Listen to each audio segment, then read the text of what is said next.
शम्स, उसके गुनाहों की फहरिस्त एक तरफ जिसके बारे में लगातार आज तक अपने दर्शकों को जानकारी देगा, लेकिन दूसरी तरफ उसका रसूख भी राजनीति की दुनिया में रहा है।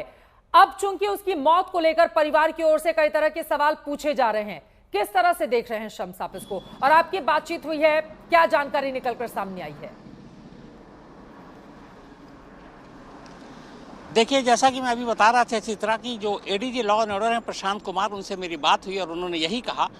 मौत की उन्होंने कंफर्मेशन दी, लेकिन उन्होंने कहा कि जो फाइनल है वो अस्पताल जो बांदा मेडिकल कॉलेज है वहाँ के डॉक्टर इस बारे में अपनी रिपोर्ट देंगे और उसके ज़रिए ये बताएंगे। लेकिन अगर आज की आपको बात बताऊँ, आज शाम मुख्तार अंसारी जेल के अंदर भी रोज़ा रख रहा था और आज रोज़ा खोलने के बाद जब उसने रोज़ा तोड़ा उसके बाद से ही उसकी तबीयत बिगड़नी शुरू हो गई और फिर उसके बाद उसे फ़ौरन जब वहाँ के पहले अस्पताल जो जेल के डॉक्टर उन्होंने देखा, फिर उसके बाद उन्होंने रेफ़र किया और फिर बांदा मेडिकल कॉलेज ले जाया गया। इससे पहले एक हफ्ते पहले की बात है, 19 मार्च को भी मुख्तार अंसारी की तबीयत बिगड़ी थी और फिर 21 को भी तबीयत बिगड़ी थी और उसके बाद उसका इलाज हुआ था। लेकिन तब तक ये लगा था कि शायद क्योंकि कई चीज़ें थी, लूज मोशन भी हो रहा था, वॉमिटिंग भी हो रही थी, पेट में दर्द भी था, जिसकी शिकायत थी, जिसकी वजह से इलाज हुआ। लेकिन आज रोज़ा खोलने के बाद शाम करीब 6:35 या 40 मिनट की ये बात है,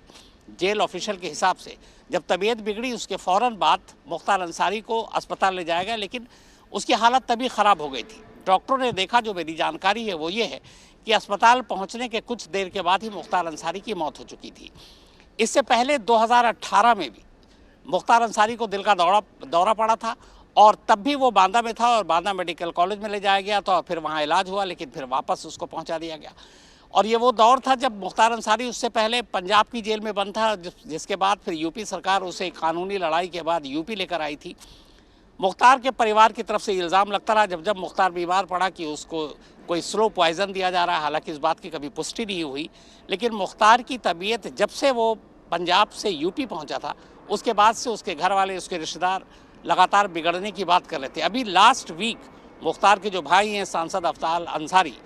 वो बांदा मेडिकल कॉलेज में मिलने के लिए भी गए थे और बाहर निकलने के बाद उन्होंने कहा था कि मुख्तार अंसारी का चेहरा और बदन, पेट, ये सब कुछ सूजा हुआ है और तब भी उन्होंने ये इल्ज़ाम लगाया था कि शायद स्लो पॉइज़न दिया जा रहा है। लेकिन जो यूपी पुलिस के ऑफिशियल से मेरी बात हुई है, जो एडीजी लॉ एंड ऑर्डर, उनसे मेरी बात हुई है, उनका कहना है कि मुख्तार को दिल की दिक्कत की पुरानी शिकायत थी, 2018 से थी, तब भी इलाज हुआ था और वो इलाज चल रहा था। और आज की भी जो अभी तक बात आ रही है, जो जेल के स्टाफ ले गए और जो शुरुआती डॉक्टरों ने देखा, उनका यही था कि ये मामला शायद हार्ट अटैक का है। लेकिन जाहिर सी बात है, ये मामला एक कैदी की मौत का है, अस्पताल में मौत हुई है, परिवार वालों के इल्ज़ाम हैं, तो फिर इसकी पोस्टमार्टम भी होगी। अगर स्लो पॉइज़न की बात है तो विसरा की जांच भी आएगी और विसरा की जांच में सारी चीज़ें सामने आ जाती है। लेकिन हाँ, ये है कि